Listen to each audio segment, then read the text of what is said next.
Is it just me or is every other person on Instagram holidaying in Goa? I fortunately visited Goa during the end of the monsoons last year, so the weather was just right. The crowd hadn't started coming in yet, and the overall vibes relaxing. I'm back to Goa after almost 8 years and I spent 5 to 6 days in Goa this time. So we went out quite a bit, explored restaurants, shops, our hotel, the temples, churches and overall Susegad, which means to enjoy life leisurely, of course the Goan meal.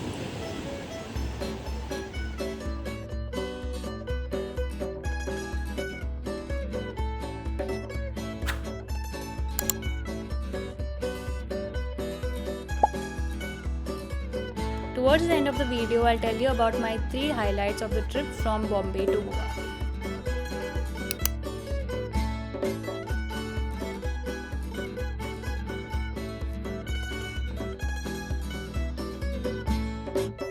We stayed at the Taj Cidade de Goa, located at Donapala, which felt like staying in a huge Portuguese-inspired villa with its private beach.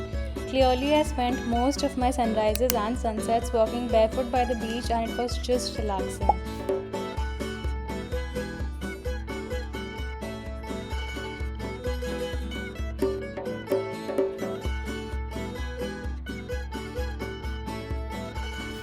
I'll tell you more about the hotel along with my room tour, but first, let's talk about food. We decided to stay in our first night in Goa, so we dined at Cafe Alfama in the hotel, which focuses on Goan food. It was a pretty good beginning to our trip.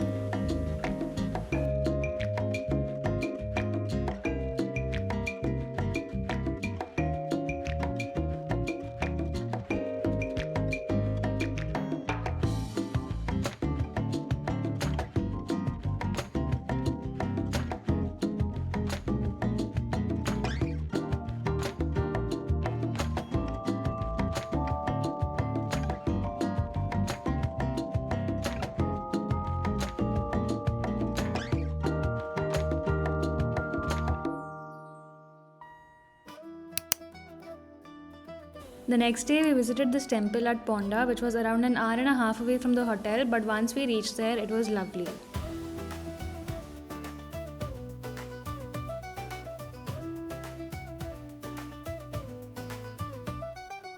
Near the temple, we found a homely restaurant called Saidutt Bhojanalaya. It's as simple as can get. We tried the veg thali and fish thali along with prawns rava fry, and everything was fab. Spoiler alert, this was one of the best meals of the trip.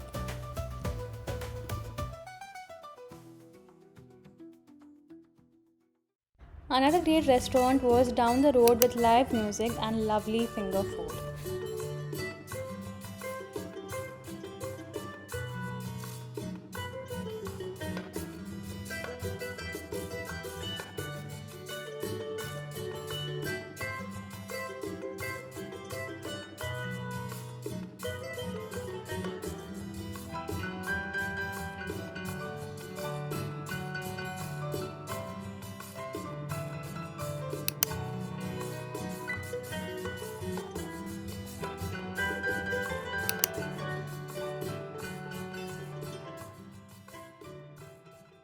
If you follow me on Instagram, you'll know how much I love Bawri in Mumbai, so the one in Goa had to make it to the list.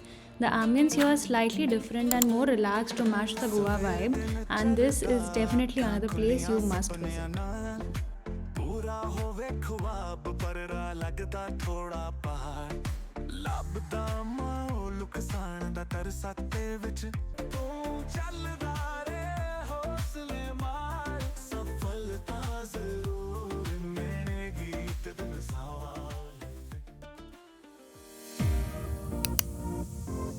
When in Goa, you cannot have enough of Konkani food, so we made our way to Kokum Curry, which is a modern take on classic Goan food.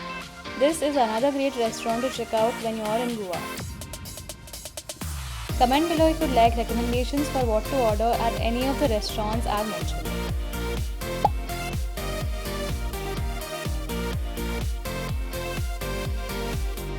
One night while we were on our way to a restaurant, we found a local store selling boho kind of items and they had some pretty good collections.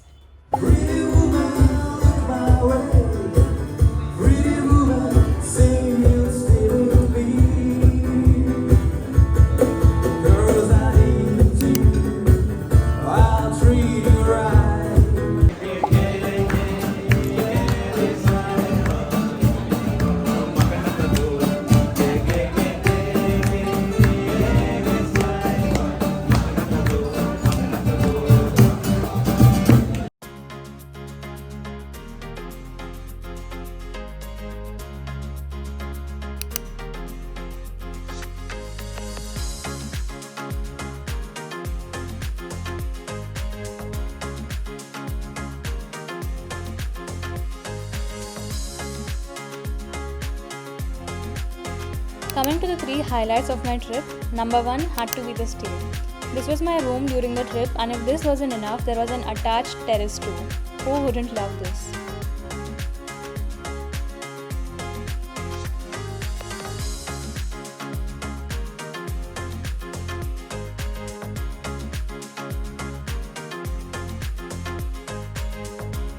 The hotel property of course added on to this with lots of indoor and outdoor activities and cozy corners to even grab a book and do some reading.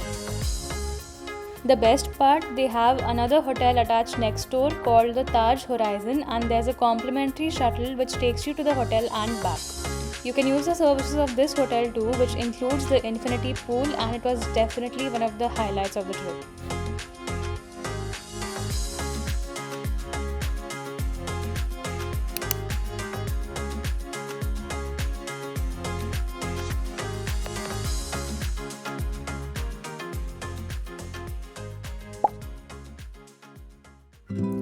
Number 2 would be spending time by the beach. This was the first time I had put my feet in the water, and who knew it was so relaxing. Just walking in the water barefoot with barely any crowd cleared my mind completely, and this was a privilege you don't really get to enjoy in Mumbai. Coming to number 3, of course I had to end it with food. I love seafood and especially Goan rava fry prawns. I relished the food at every restaurant, and it definitely helped me make the trip even better. Goa is a vibe, and now I know why people go here so often. I don't know when I would visit next, but if you are visiting soon, I hope this video helps you plan your stay and food during your Goa trip and makes it better. I'll be back with another video soon. Bye.